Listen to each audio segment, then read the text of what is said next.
¿Qué tal? Vamos a empezar la clase entonces con... Vamos a tratar de ver algo de corriente alterna, pero no hay muchas clases y el tiempo no es mucho, así que voy a compartir pantalla para que veamos lo que son las inductancias. Ya las vimos en una clase pasada y ahora vamos a ver cómo las inductancias afectan un circuito de corriente, ¿ya? Entonces, era este.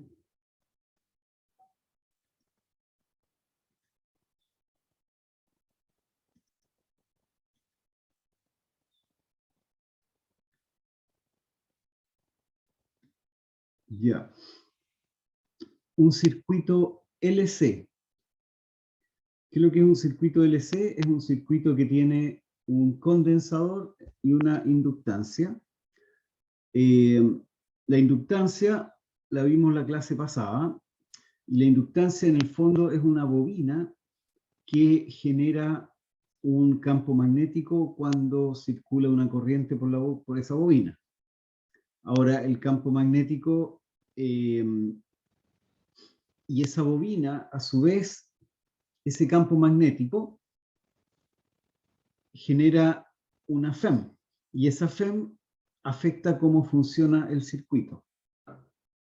Entonces, supongamos que tenemos un condensador y una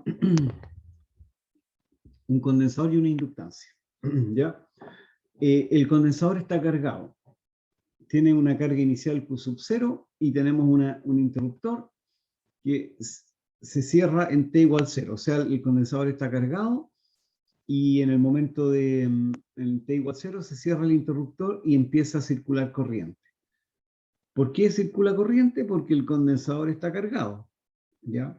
Ahora, esa corriente empieza de a poco a circular y por lo tanto se produce un cambio en la corriente en la inductancia y a su vez se genera una FEM en la inductancia. Entonces, la corriente en el condensador está dada por menos de Q de T, el cambio en la carga es la corriente, la derivada de la carga es la corriente, ¿ya? Y el signo negativo se debe al hecho que la carga Q del condensador decrece inicialmente, la carga porque el condensador se está descargando. Y al descargarse, la corriente es positiva. Entonces, la derivada de la descarga es negativa y con eso la derivada es negativa, con otro negativo da positivo. Ya, la diferencia de potencial entre los terminales del condensador y la inductancia son V sub C es Q partido por C. El voltaje acá, en este condensador, es Q partido por C. Esta es la ecuación del condensador que la sabemos de hace tiempo, ¿ya? Y en la inductancia, ¿qué tenemos? Esto lo vimos en la clase antepasada, V sub L es L por dI a dt, en que L es la inductancia de este aparatito que depende de la geometría, solamente depende de la geometría, de cuántas vueltas tenga la inductancia, de el ancho y el largo de la inductancia, ¿ya? Entonces, B sub L es L por dI a dt, y reemplazamos de ahí arriba, dI a dt es de 2Q a dQ2, dI a dt es menos de 2Q a dt2, reemplazamos esto acá abajo y nos obtenemos que B sub L es menos L por d2Q a dt2. ¿Y qué tenemos? Tenemos una ecuación diferencial de 2Q a dt2 más omega 0 cuadrado Q igual 0, en que omega 0 es 1 partido por raíz de LC. ¿Ya? Aquí tenemos el L y aquí está el C. ¿Ya?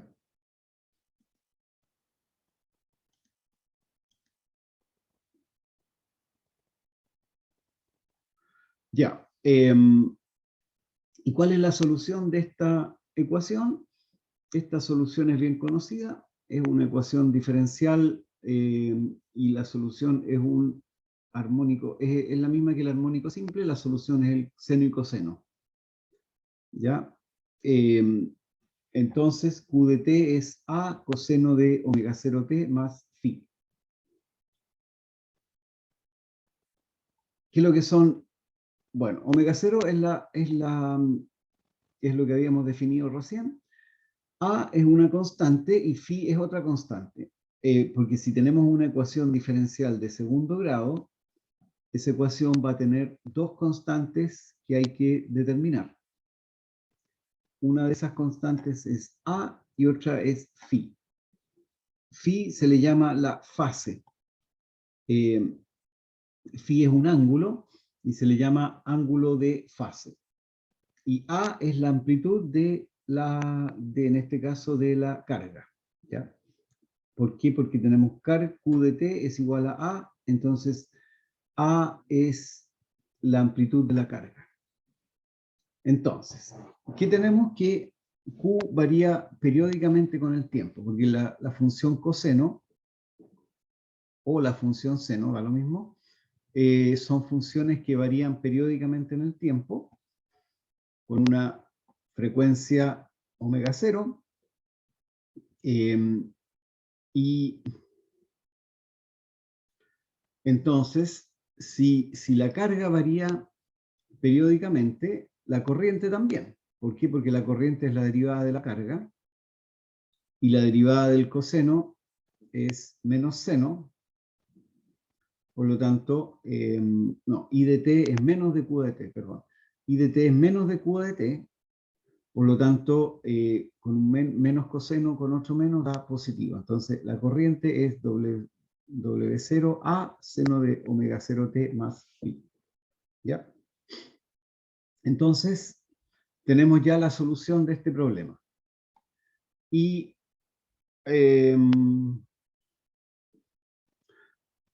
A y phi se determinan de las condiciones iniciales del circuito. Por ejemplo, si se dice que en t igual 0, Q igual Q0, y la corriente vale 0. O sea, volviendo atrás, mire, volviendo atrás, tenemos este circuito. Este circuito en t igual 0, el condensador está cargado con una carga Q sub 0, y en t igual 0 no hay corriente, porque está abierto el circuito todavía, ¿cierto? En realidad, justo cuando se cierra, todavía no hay corriente, así que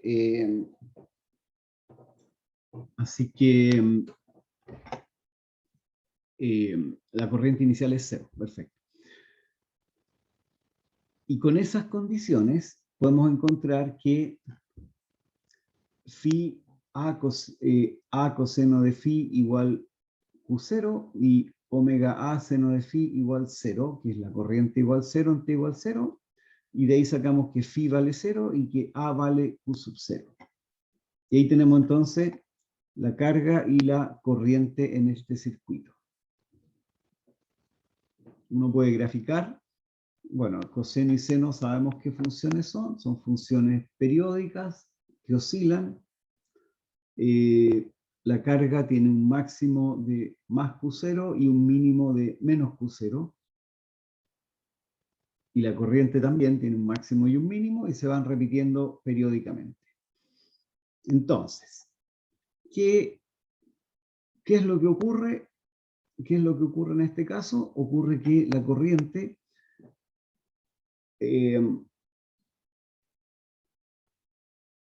corriente está constantemente moviéndose. ¿Por qué? Porque la función seno y es seno de omega t, ¿cierto? La función seno es una función periódica que no termina nunca, por lo tanto la corriente siempre está moviéndose sinusoidalmente. En el fondo la corriente un poco va hacia allá, vuelve, va, vuelve. Acuérdense que el seno, la corriente pasa por positivo, después la corriente es negativa. Entonces hay que fijarse bien aquí. La corriente primero es positiva hasta el tiempo t medios y después la corriente es negativa. ¿Cómo se interpreta eso? Veámoslo acá arriba en el circuito. La corriente inicialmente es positiva porque el condensador está cargado, la corriente por lo tanto va hacia la derecha, sale y entra a la inductancia. Después de un rato, el condensador se descarga, porque se le salió toda la carga, y podríamos decir que la corriente se acumula en la inductancia. En realidad lo que se acumula es la energía. Pero después de un rato, la corriente va a cero y después se devuelve. La inductancia devuelve la corriente hacia atrás y el condensador se vuelve a cargar. Después de un rato el condensador se carga completamente y de nuevo la corriente se descarga y circula hacia la derecha. Entonces la corriente está circulando hacia la derecha, después hacia la izquierda. ¿Ya? Está todo el rato moviéndose de esa forma. Ahora, eso es en teoría, por supuesto. La teoría dice que así funciona. En la realidad no es así porque este es un circuito perfecto. Y los circuitos perfectos no existen. ¿Ya? Entonces, veamos otra cosa. ¿Qué tenemos aquí con el... con el... un segundito.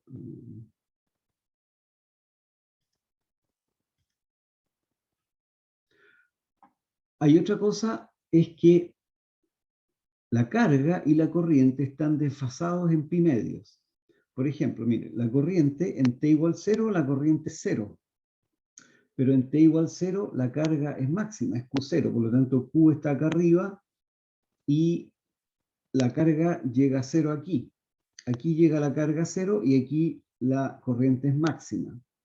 Entonces, cuando la corriente es 0, la carga es máxima. Cuando la corriente es máxima, aquí en T partido por 4, la carga es 0. Entonces, a eso se le dice que Q e I están desfasados en pi medios. ¿Ya?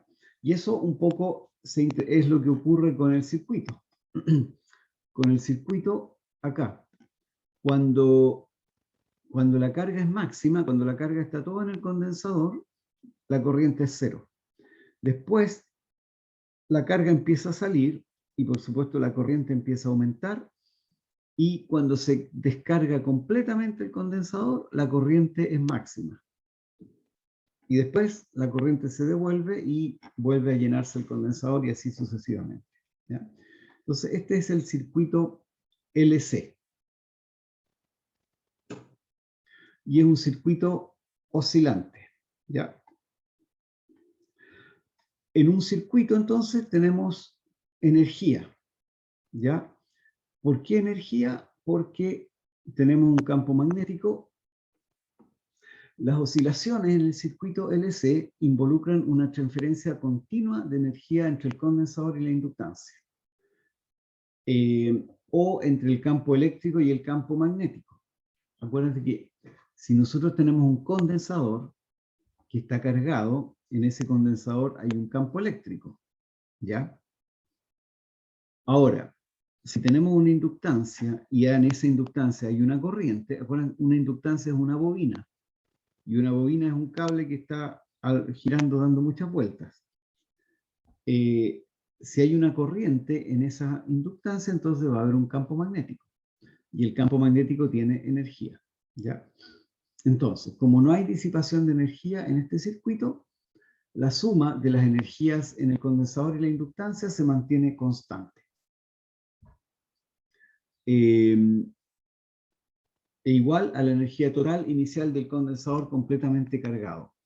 O la energía máxima en la inductancia cuando el condensador está descargado. Entonces, la energía total es la energía en el condensador más la energía en la inductancia. La energía en el condensador la hemos visto, 1 medio Q cuadrado partido por C, y la energía en la inductancia es 1 medio L por I cuadrado. Estas son las dos energías que tenemos.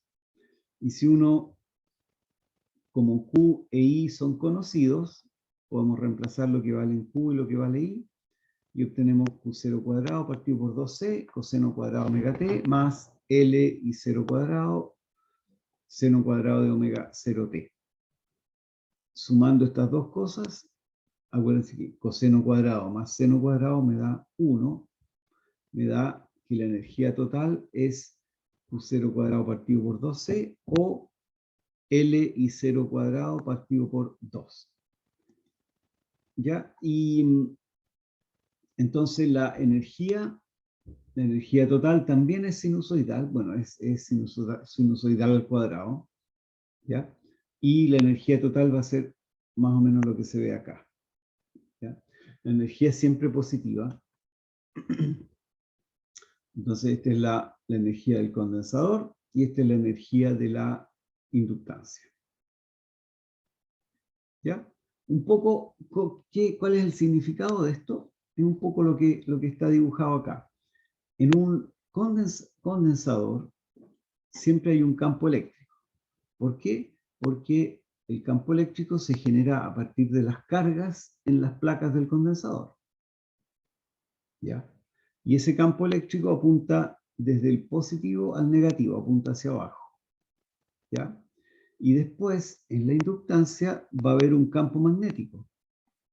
¿Por qué va a haber un campo magnético? Porque si hay una corriente, se genera un campo magnético. ¿Ya? Y cuando la corriente es máxima, la energía de la inductancia es L y 0 cuadrado partido por 2. ¿Ya? Y ahí tenemos entonces, en este caso ideal, considerando las oscilaciones, si el caso es ideal, las oscilaciones van a persistir indefinidamente. Pero en circuitos reales siempre va a existir alguna resistencia y esa resistencia va a disipar parte de la energía. Por otro lado, las inductancias y los condensadores nunca son perfectos y por lo tanto las ecuaciones no son exactamente las que anotamos aquí. ¿Ya? Entonces, en un circuito real, eventualmente este sistema va a dejar de funcionar porque la energía se va a disipar. Pero así es como funciona un circuito LC. ¿Ya? Aquí en este circuito no hay una fuente de poder, no hay una fuente de poder o una batería, hay solamente un condensador cargado. Ya, entonces, tenemos el circuito LC. Veamos un circuito un poco más complicado y que nos va a servir para poder entender los circuitos de corriente alterna.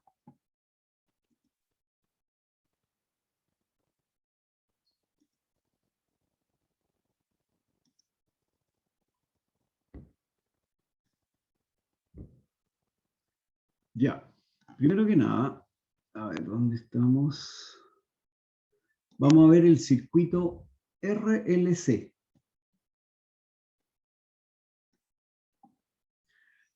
Este circuito es parecido al anterior, que tenemos un condensador y una inductancia, pero además tenemos una resistencia. O sea, este circuito es un circuito, podríamos decir, real. Real porque siempre hay resistencia en cualquier circuito eléctrico. Supongamos que la resistencia toma en cuenta todas las resistencias que hay en el sistema y el condensador y la inductancia son perfectos y los cables también son perfectos. La resistencia de los cables es 0. La resistencia total del circuito es R. Ya. Entonces, igual que antes, vamos a suponer que inicialmente hay una carga Q sub 0 en el condensador. Acá en este condensador hay Q sub 0 y como el interruptor está abierto, no hay corriente. Y de repente, en T igual 0, se cierra el interruptor y entonces la corriente empieza a circular. ¿Ya? Si empieza a circular la corriente, vamos a tener acá un campo magnético. Ese campo magnético va a generar una FEM, y esa FEM se va a oponer al movimiento de la corriente. Y de acuerdo a la ecuación de la inductancia, vamos a tener un voltaje. ¿Ya? Ya. Y lo mismo en la resistencia. Entonces, cuando se cierra el interruptor, la corriente es menos de Q ADT. Eso ya igual que lo que vimos recién. Cuando la corriente empieza a moverse, la corriente es positiva, la carga va disminuyendo. Ya, de nuevo, igual que antes, la carga, el signo negativo significa que la carga disminuye inicialmente con el tiempo. Los voltajes en los tres elementos del circuito son: el voltaje en el condensador es Q partido por C, el voltaje en la inductancia es L por dI a dt. A medida que circula corriente, se genera un voltaje en esta inductancia. O reemplazando I, obtenemos que el voltaje es menos L por D2Q a dt2. Y el voltaje en la resistencia es I por R. Esta es la ley de Ohm. ¿Ya? Reemplazando I, tenemos que el voltaje es menos R por dQ a dt. Unimos estas tres cosas y vamos a obtener que la ecuación del circuito, esta es la ley de Kirchhoff, o sea, la ley de mallas de Kirchhoff, que nos dice Kirchhoff nos dice que la suma de los voltajes en un circuito cerrado es cero. Entonces, el voltaje en el condensador, más el voltaje en la inductancia, más el voltaje en la resistencia, esos tres nos dan cero. Y es lo que está acá. Y, por lo tanto, nos queda otra ecuación diferencial en que tenemos que d2q a dt2 más r partido por L por dq a dt más q partido por LC igual 0. Entonces, esta sería la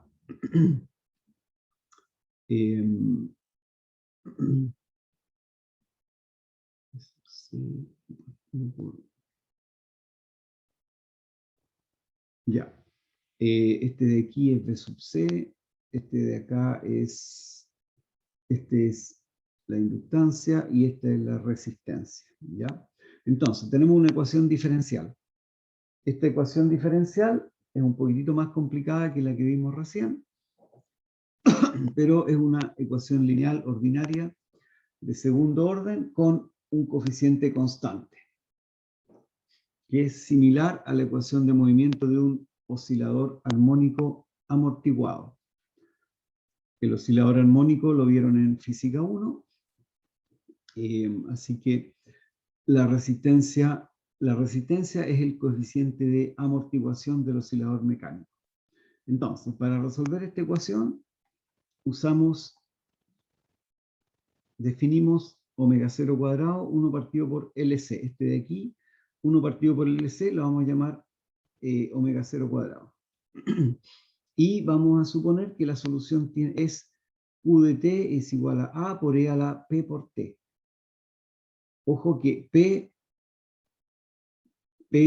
no es un número.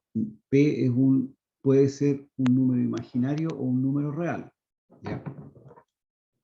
Entonces, si suponemos que la ecuación es de esta forma, A por E a la PT,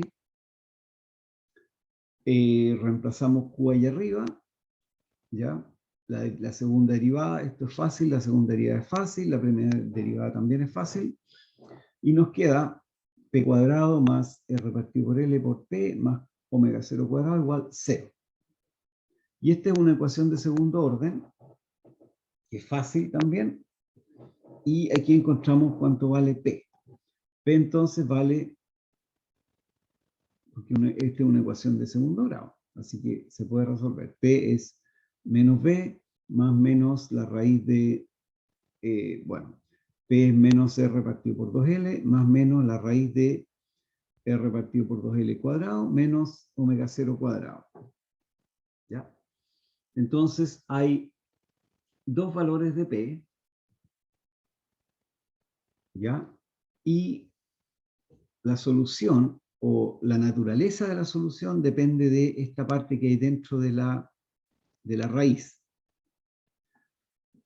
Si la raíz es positiva, entonces si lo que hay dentro de la raíz es positivo, la raíz va a ser real y por lo tanto P va a ser un número real, ¿ya? Pero si R partido por 2L al cuadrado es más chico que omega 0, entonces esta raíz va a ser negativa. O sea, perdón, lo que hay dentro de la raíz va a ser negativo y la raíz va a ser imaginaria. O sea, el resultado va a ser imaginario. Por lo tanto, P va a ser un número imaginario, ¿ya? Entonces, ahí hay que tener ojo. El P puede ser real o puede ser imaginario, ¿ya? Entonces, veamos, hay tres casos en los cuales hay tres casos que se pueden determinar. Primero, lo que se llama caso subamortiguado. La resistencia es lo suficientemente pequeña, de modo que R partido por 2L es menor que omega 0. En este caso la solución es compleja, entonces R partido por 2L es menor que omega 0, por lo tanto esto es negativo y la raíz es compleja. Entonces la raíz va a ser, vamos a tener un número I, en que I es la raíz de menos 1, ¿ya? Me imagino que se acuerdan de lo que es la raíz de menos 1. Entonces tenemos que la solución es compleja y vamos a definir ahora omega como la raíz de omega 0 cuadrado menos R partido por 2L al cuadrado. Esta raíz de aquí es positiva, ¿ya? Y aquí, a ver, aquí hay un... a ver, ¿cuál va a ser la solución en este caso? La solución va a ser P es menos R partido por 2L más menos I que es la raíz de menos 1, por esta raíz, pero en que el W0, el omega 0 cuadrado, menos 2, le damos vuelta el signo para que quede positivo y sacamos y dejamos la raíz de menos 1 afuera. Entonces, P va a ser menos R partido por 2L más menos I, en que I es la raíz de menos 1, por la raíz de R de omega 0 cuadrado menos R partido por 2L al cuadrado. ¿Ya? Ahora, la exponencial, y este es P, pero la solución, ¿cuál va a ser la solución? Es A por E elevado a PT. ¿Ya? P resulta que va a ser complejo. ¿Por qué? Porque tenemos la raíz de menos 1 acá, aquí tenemos la raíz de menos 1, y por lo tanto P es un número complejo, y E elevado a un número complejo va a ser, ¿cuánto vale E elevado a I? ¿Cuánto vale E elevado a I teta? Hay que escribirlo. E elevado a I teta, ¿cuánto vale? Vale coseno de teta más I seno de teta. ¿Ya? Entonces, P va a ser un número real, que es este número de acá, más una parte compleja. E elevado a un complejo es coseno más I seno. Por lo tanto, nos aparece un seno y un coseno. Y además nos queda una parte real que sería E elevado a menos R partido por 2L. ¿Ya? Ahora, entonces, la solución va a quedar de esta forma. En Q, a ver, a esta parte, esto que está aquí es la parte real del Q que tenemos acá, el que acabamos de calcular. Q va a ser complejo, ¿cierto? ¿Por qué va a ser complejo? Porque tenemos una raíz de menos 1. La solución de la ecuación diferencial es compleja. Pero la carga no es compleja, la carga es real. en el circuito tenemos una carga que son electrones. Los electrones no son números complejos, los electrones son electrones que son reales. Por lo tanto, la solución de la ecuación diferencial es la parte real de lo que está acá arriba. La solución entonces de la ecuación es la parte real de lo que obtuvimos en la ecuación diferencial. No sé si se entiende. ¿Y por qué la parte real? Porque los electrones y el mundo real es real, ¿ya? El mundo real no es complejo. La solución es compleja, pero la solución de la ecuación diferencial es compleja, pero la solución en el circuito es real. Esto debería, la solución, esto lo voy a corregir. La solución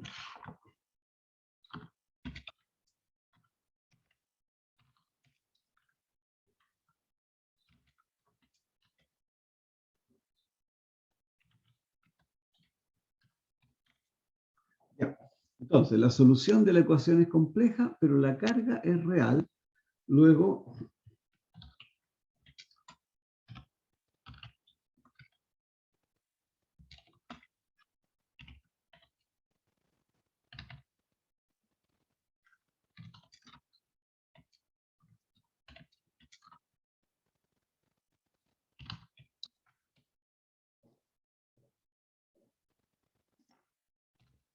ya, eso para que se entienda bien. Entonces, ¿qué nos daba? Nos daba que Q de T es A por E a la menos R partido por 2LT por coseno de omega T menos phi. Phi era una constante y A son otras constantes que tenemos que determinar. A este phi, igual que antes, se le llama ángulo de fase. Y A es la amplitud de la solución. ¿Ya? Entonces, ¿cuál es ¿a qué corresponde esta solución? Hay oscilaciones, porque el coseno de omega t es una función que oscila, con una amplitud cada vez menor por un periodo dado por t partido por 2pi partido por omega. ¿Por qué la amplitud es cada vez menor? Porque la exponencial negativa va disminuyendo. Y cuando t es grande, la exponencial negativa es 0. Por lo tanto, eventualmente la carga va a ser 0. ¿Ya? Pero va a ir oscilando.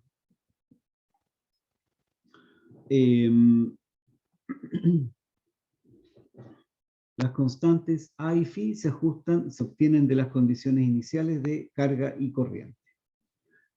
Entonces, si R partido por 2L es mucho menor que omega 0, entonces I es menos de Q de T, y eso es aproximadamente A omega E a la menos R partido por 2LT, seno de omega T menos Phi. ¿Ya? Entonces, la corriente es la derivada de la carga, ¿ya? Y tenemos aquí la corriente, poniendo las condiciones iniciales. La condición inicial era que la carga era Q0 en T igual 0 y la corriente era 0 en T igual 0, entonces I de 0 es 0 y Q de 0 es Q0, y aquí obtenemos esto de acá, y de ahí sacamos que Phi vale 0 y que A vale Q0. Entonces, la solución es esto que está acá.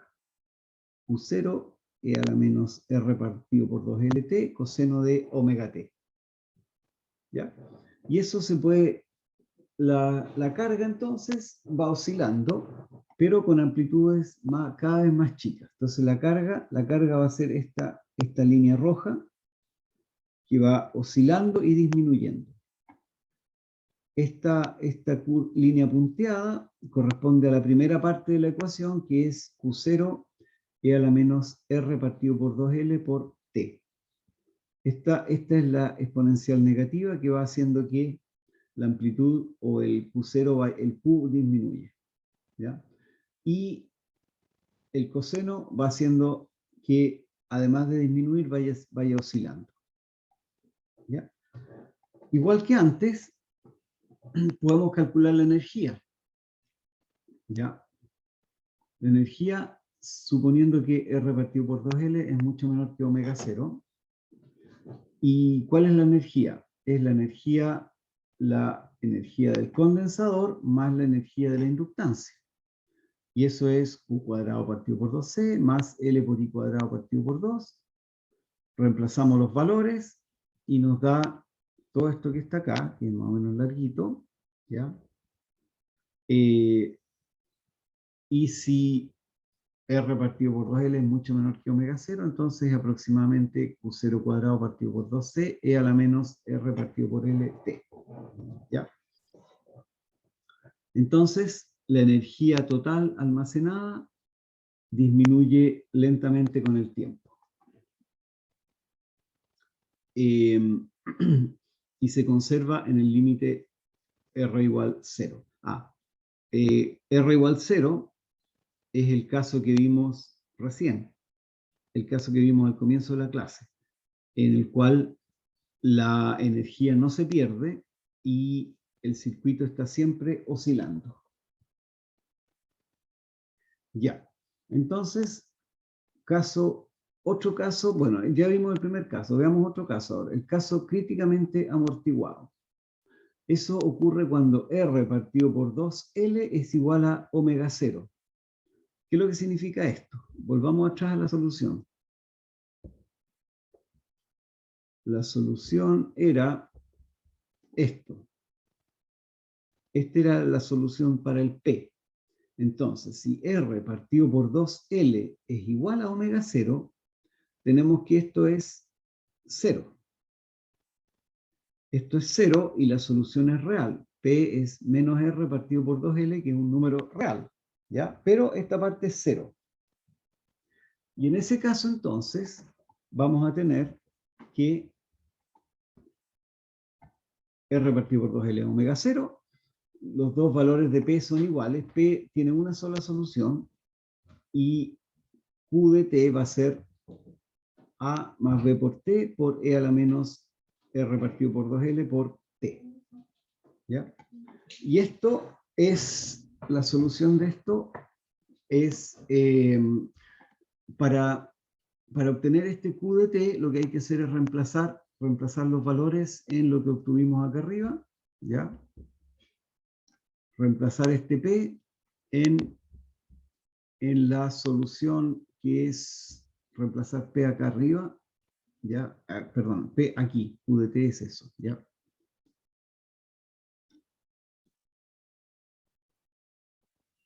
Entonces, el caso críticamente amortiguado, tenemos Q es A más BT por E a la menos R partido por 2LT.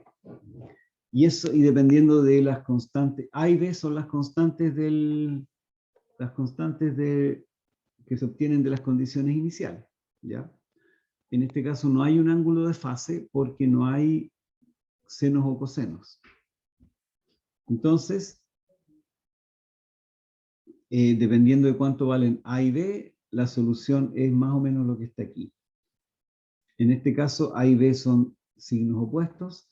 Si A y B son los dos positivos, la solución es siempre positiva. Si A y B son opuestos, la solución puede pasar por negativo. ¿Ya? Por ejemplo, si A es negativo y B es positivo, la solución empieza acá abajo, sube y después va a cero. Ya. Y el otro caso, ese entonces caso críticamente amortiguado, y el otro caso es el caso sobreamortiguado. Si la resistencia es grande, es decir, R partido por 2L es mayor que omega 0, ¿ya? Entonces, los dos valores de P son reales. Este R partido por 2L es real, y por lo tanto, el P va a ser real, ¿ya? Porque si esto es positivo, la raíz va a ser real, y el P también va a ser real. Y la solución, reemplazando el P en arriba, lo que habíamos tenido antes, era Q es menos R, toda esta cosa grande que tenemos acá, ¿ya? Y en este caso, entonces, el condensador, la carga del condensador cae exponencialmente a cero sin anularse ninguna sola vez, porque esto es siempre positivo. Y Va, ¿dónde está? Aquí. Ya, entonces, la carga cae exponencialmente a cero. Entonces hay tres casos, no está el dibujo aquí, pero en este caso la carga del condensador va a ser una ecuación parecida a lo que hay acá, a la línea punteada que está aquí. No la línea roja, sino la línea punteada. Entonces, la carga del condensador, la carga cae exponencialmente a cero. Entonces hay tres casos. Uno en el cual oscila y va disminuyendo. Otro caso en el cual disminuye, pero puede ser positivo o negativo. Y el otro caso disminuye exponencialmente, pero no se anula ninguna vez. Ya, entonces tenemos este circuito. El circuito que mostré recién, este que está, ¿dónde está? Este circuito de acá es el que se llama circuito de corriente alterna. ¿Por qué de corriente alterna? Porque si tenemos una fuente que le va entregando energía al circuito, vamos a tener corrientes que de esta forma, parecidas a esta. Corrientes que son positivas en un momento y después negativas, después positivas, negativas, positivas, negativas. A eso se le llama corriente alterna, cuando la corriente va hacia un lado primero, después se devuelve, después va para el otro lado, se devuelve, etc. ¿Ya? Entonces, a eso se le llama la corriente alterna. Ya, ¿qué combinación de inductancias? Nosotros sabemos que las resistencias en un circuito pueden ir combinadas de varias maneras. Si tenemos dos resistencias en serie, la resistencia total de esa combinación es R1 más R2. Si tenemos resistencias en paralelo, la resistencia total va a ser 1 partido por la resistencia total, va a ser 1 partido por R1 más 1 partido por R2. Lo mismo con los condensadores. Si tenemos dos condensadores en paralelo, la suma de esos dos condensadores va a ser C1 más C2. Y lo mismo pasa con las inductancias. Cuando tenemos inductancia, cuando se suman, cuando tenemos dos inductancias, se van a sumar y tenemos que encontrar cuánto va a ser esa solución. Entonces, cuando se combinan dos o más inductancias, hay dos situaciones. La primera, que no se tenga inducción mutua. ¿Qué es lo que pasa? ¿Cuál es la inducción mutua? Cuando el campo magnético producida por una de esas inductancias no genera flujo magnético en el resto de las inductancias. Entonces, en este caso se dice que las inductancias están desacopladas magnéticamente. Y el segundo caso, que exista inducción mutua, es decir, que el campo magnético producido por la corriente en cada conductor genere flujo magnético a través del resto del conjunto. En este caso se dice que las inductancias están acopladas magnéticamente. ¿Ya? Pero este segundo caso es bastante más complicado porque si se genera un campo magnético en una inductancia, ese campo magnético va a influir sobre el campo magnético que genera la segunda inductancia. Entonces va a ser un enredo. Entonces, por ahora, vamos a suponer que las inductancias no generan inductancia mutua, por lo tanto, no se molestan uno a la otra.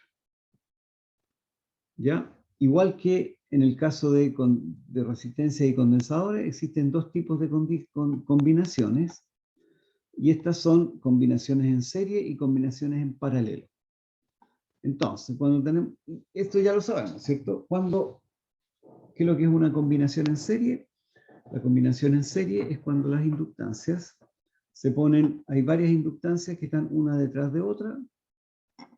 En serie significa que uno de los contactos está en contacto con el otro contacto de la otra inductancia. Y además no hay nada entre medio. Para que L1 y L2 estén en serie, no puede haber nada aquí entre medio de estas dos. Entonces, eso es una conexión en serie. ¿Ya? Si tenemos, aplicando las leyes de conservación de energía y carga eléctrica, vamos a tener que el voltaje total entre el punto A y el punto B va a ser V1 más V2 más Vn. ¿Qué es lo que es V1 y V2? Es el voltaje en L1, V2 el voltaje en L2 y así. El voltaje total entre A y B es la suma de los voltajes en cada una de las inductancias. ¿Ya? Eso lo hemos visto de la ecuación, de una ecuación de circuito. Y la corriente, como tenemos un solo circuito, la corriente va a ser la misma. En cada inductancia vamos a tener la misma corriente. Acuérdense que para que haya corriente distinta, tiene que haber una salida de corriente. Pero aquí no hay salida de corriente, por lo tanto la corriente que entra por A es la misma que la que sale por B. Entonces la corriente es igual. Ahora, usando la ley de Faraday de inducción, obtenemos que la inductancia equivalente de la combinación en serie es L por dI de T. Este es el L equivalente. Supongamos que tenemos aquí un circuito. A ver, cuando uno tiene varias inductancias, L1 hasta Ln, queremos encontrar una inductancia equivalente que sea igual a la suma de todas esas. Entonces, la inductancia equivalente por dI de T,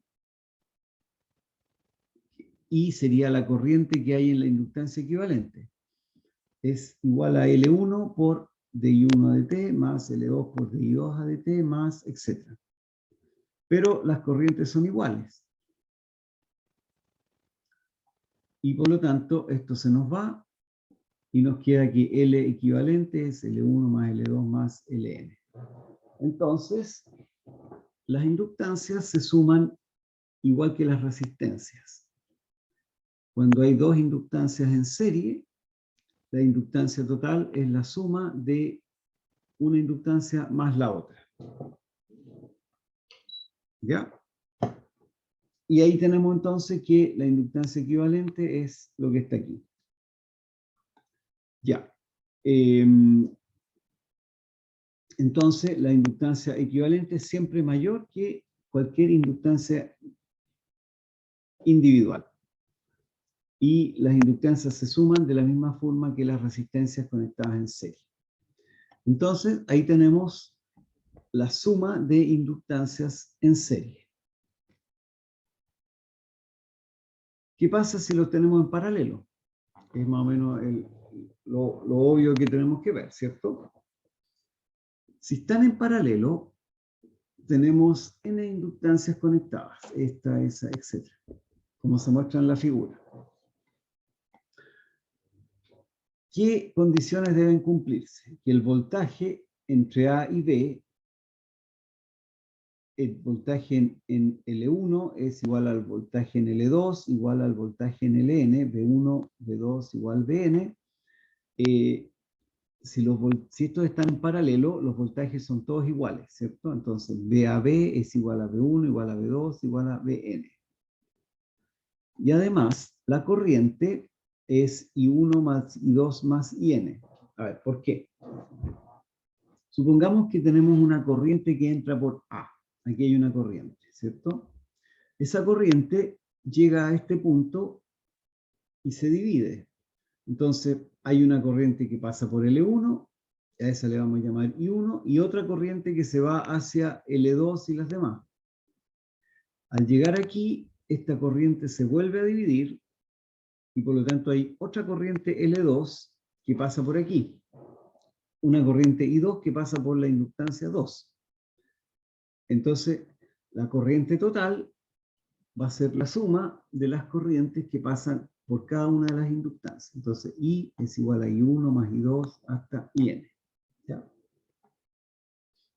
De nuevo, usando la ley de Faraday, tenemos que la inductancia equivalente de una combinación en paralela es B, este B sub AB partido por L equivalente es el resultado equivalente, es igual a B1 partido por L1 más B2 partido por L2, etc. Y como los voltajes son todos iguales, porque B sub AB es lo mismo que B1, lo mismo que B2, se nos van los voltajes y me queda 1 partido por L equivalente es igual a 1 partido por L1 más 1 partido por L2, etc. ¿Ya? Entonces, igual que las resistencias, la inductancia, las inductancias se suman igual que las resistencias. Si están en paralelo, se suman los inversos. Si están en serie, se suman directamente. ¿Ya? Y ojo, si la inductancia equivalente, esta 1 partido por L equivalente, es siempre menor que la inductancia más pequeña del grupo. ¿Ya? Entonces, si uno quiere disminuir las inductancias, si uno quiere disminuir el efecto de una inductancia, uno le pone una inductancia en paralelo y ahí se van disminuyendo estas cosas. ¿Ya? Y ahí tenemos entonces los dos casos de sumas de combinaciones de inductancias, en paralelo o en serie. ¿Ya? Y estas combinaciones nos van a servir para resolver los circuitos.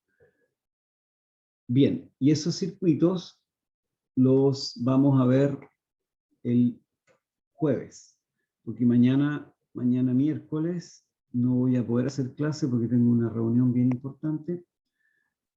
Así que, estimado Joel, mañana no voy a poder hacer clase, pero sí el jueves, y ahí vamos a resolver los problemas de corriente alterna, usando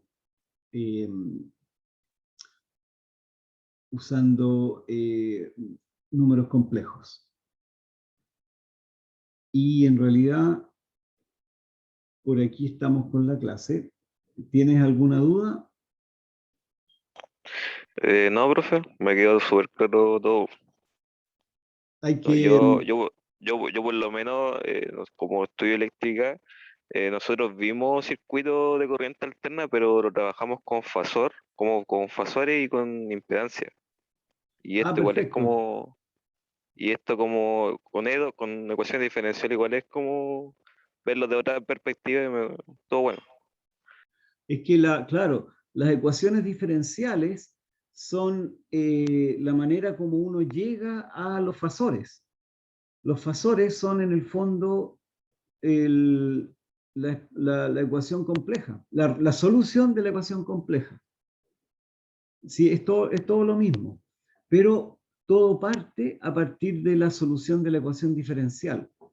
Y los fasores son una manera un poco más simplificada de resolver para no tener que estar resolviendo ecuaciones diferenciales todo el tiempo. Así que es más o menos lo mismo. ¿No? Qué bueno que los hayas visto ya. Pues. Entonces, los fasores, claro, los fasores son más geométricos, pero los fasores en el fondo, ¿y por qué geométricos? Porque la solución compleja, si tenemos un número complejo, es A más B por I, ¿cierto? Entonces, A es la parte, es el eje X, y B es el eje Y, y por eso el fasor es es parecido a un vector, pero un vector Es un complejo. número complejo, Claro, claro. claro. Ya, pues Profe, entonces nos veríamos el jueves porque mañana no puedo hacer clase porque tengo una reunión. ya, profe, ¿le puedo hacer una consulta sobre el control uno? Sí, por supuesto. Que yo, lo que pasa es que yo tuve un problema en mandarle el desarrollo. ¿Ya? Y, Y entonces, o sea, y eso, y tengo un uno entonces. Ah, Y yo le mandé ¿no el pudiste mandar desarrollo el por, desarrollo? Ah, sí, porque entonces yo se lo ya había sé lo que comentado una vez pasó. en la clase. Es que lo que pasa es que a veces la página no cargaba bien, entonces cuando no carga, no, como que cuesta mandarla, hay que como reiniciar el U virtual y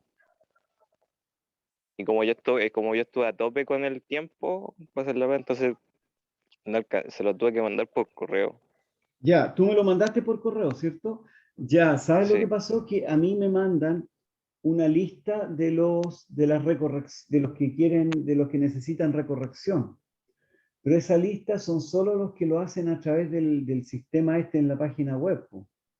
Y los que no lo sí, pueden hacer no reciben la lista. Así que ya voy a mirar tu caso. ya, profe, muchas gracias. Eso. O sea, Te yo igual aviso, yo igual puse la respuesta en lo virtual. ya. Ya, lo voy a mirar y te va a aparecer una recorrección ahí en la página, po. Ya, profe, muchas gracias. Que tenga buen Listo. día. Ya nos vemos. Ya. Chau. Chau, chau. Chau, chau. Voy a subir entonces la página. Ya, nos vemos. Chau, chau.